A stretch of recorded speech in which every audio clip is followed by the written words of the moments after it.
Sebelumnya terima kasih Ustadz, semoga ilmu yang Ustadz berikan selalu menjadi keberkahan buat Ustadz dan teman-teman semua di sini. Amin. Jadi sebenarnya tadi sempat mau nanya tapi ragu Ustadz karena sebenarnya ini lebih ke pengen cari tahu sih Ustadz, tapi pas ngeliat audiensnya ternyata rata-rata belum pada menikah kan. Tapi mungkin menurut aku nggak ada salahnya untuk apalagi laki-laki menyiapkan yang lebih panjang lagi. Jadi kalau tadi itu kan Ustadz sempat bilang POV dari seorang laki-laki menghadap mertuanya di saat ditanya emang kamu punya apa?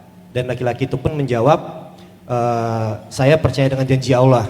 Saya belum bekerja namun saya percaya dengan janji Allah.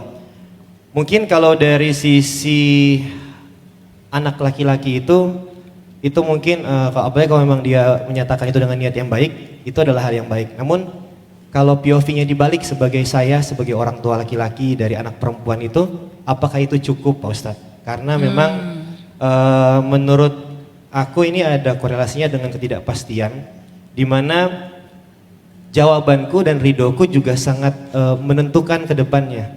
Mungkin aku sebagai orang tua akan sangat hati-hati banget dalam memilih, dalam mengiyakan ataupun dalam memberikan keputusan dengan kondisi seperti itu. Apakah dari sisi seorang mertua juga bisa dibilang cukup dengan jawaban dari calon mantunya seperti itu?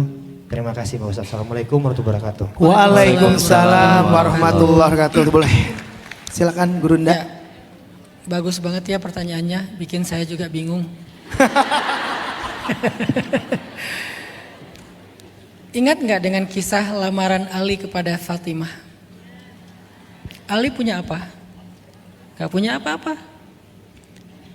Ketika Ali datang, Nabi bilang, kamu punya apa wahai Ali untuk mahar anak saya? Ya Rasulullah, itu masalahnya.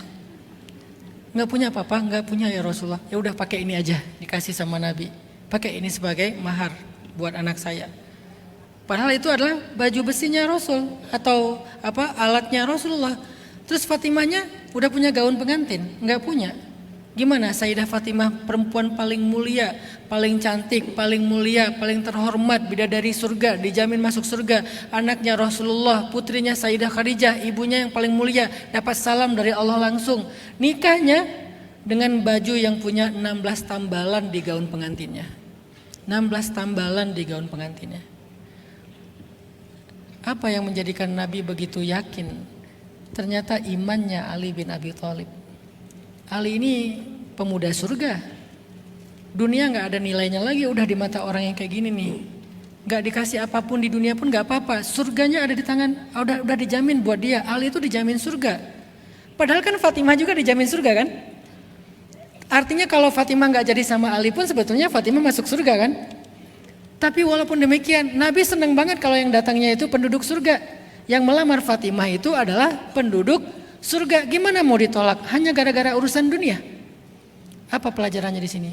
Pertimbangkan urusan agama sebagai pertimbangan paling penting. Yang lain nanti ngikut. Pertimbangkan itu. Memang gak hanya sekedar mengatakan Allah yang ngasih rezeki, enggak gitu. Kita harus ta'aruf dulu kan.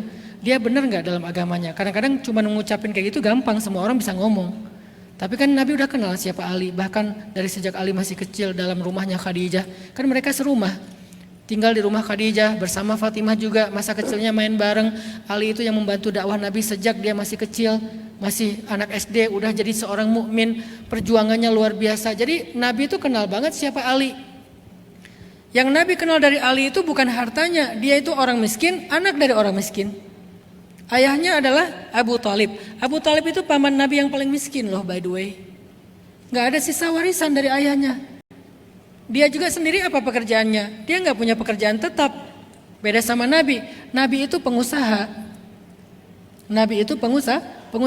Beliau emang setelah dapat wahyu gak berdagang lagi. Tapi berusaha. Apa arti jadi pengusaha bedanya dengan pedagang? Kalau pedagang itu kan transaksi. Pengusaha itu membangun sistem kan? Nabi itu jago banget membangun sistem bisnis, membangun networking, membuat sistem marketing, ekosistem segala macam. Jadi Nabi itu setiap pagi itu ke pasar sebetulnya, tapi bukan berdagang. Ngambil hak beliau dari sistem yang udah beliau bangun.